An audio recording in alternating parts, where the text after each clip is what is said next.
All right, let's continue on in Hebrews 4 where we left off. Where it says,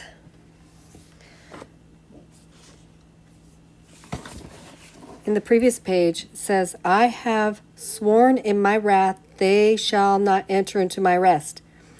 And that spake he very long after that the works were made from the foundation of the world laid. For he spake in a certain place of the seventh day on this wise, and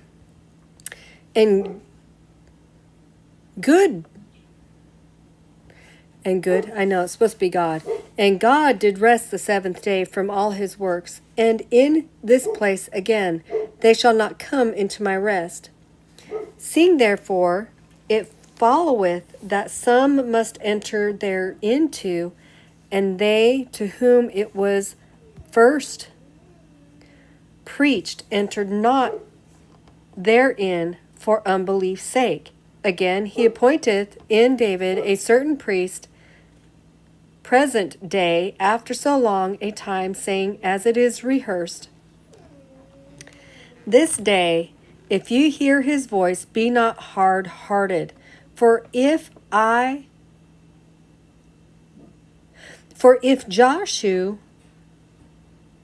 Joshua had given them rest, then would he not afterward have spoken of another day?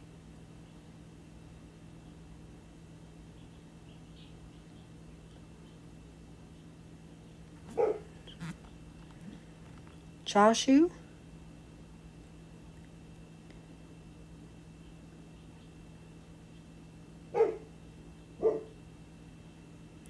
There remaineth therefore yet a rest unto the people of God. For he that is entered into his rest doth cease from his own works, as God did from his.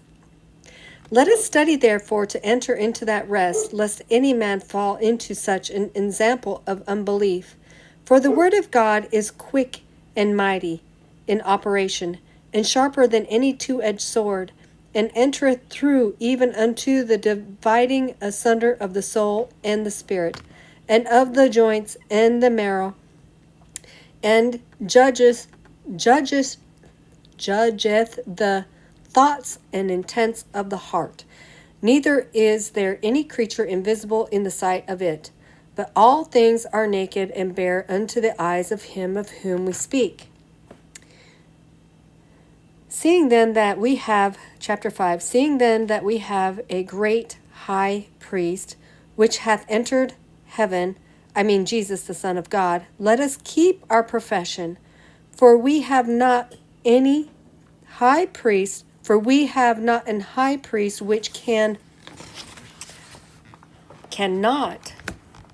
have compassion on our infirmities, but was in all points tempted in like manner, but yet without sin. Let us therefore go boldly unto the seat of grace, that we may receive mercy and find grace to help in time of need. For every high priest that is taken from among men, is ordained for men in things pertaining to God, to offer gifts and sacrifices for sins, which can have compassion on the ignorant, and on them that are out of the highway, because that he himself also is compassed with infirmity, for the which infirmity's sake he is bound to offer for sins, as well for his own part as for the people's. No man taketh honor unto himself, but he that is called of God, as was Aaron.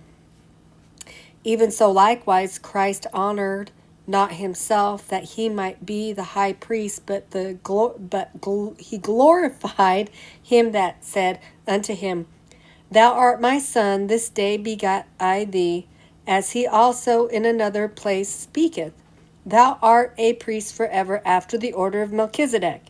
which in the days of his flesh did offer up prayers and supplications, with strong crying and tears, unto him that was able to save him from death, and was also heard, because he had God in reverence. And though he were God's son, yet learned he obedience by those things which he suffered, and was made perfect, and the cause of eternal health unto all them that obey him, and is called of God the high priest after the order of Melchizedek. Wherefore have we many things to say, which are hard to be uttered, because ye are dull of hearing.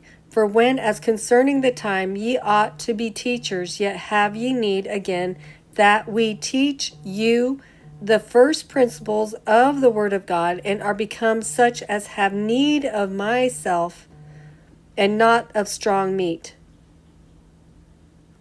And are become such as have need of milk. Of milk, not myself. Of milk and not of strong meat. For every man that is fed with milk is unexpert in the word of righteousness, for he is but a babe. But strong meat belongeth to them that are perfect, which through custom have their wits exercised to judge both good and evil also. We'll continue again in the book of Hebrew a little bit later.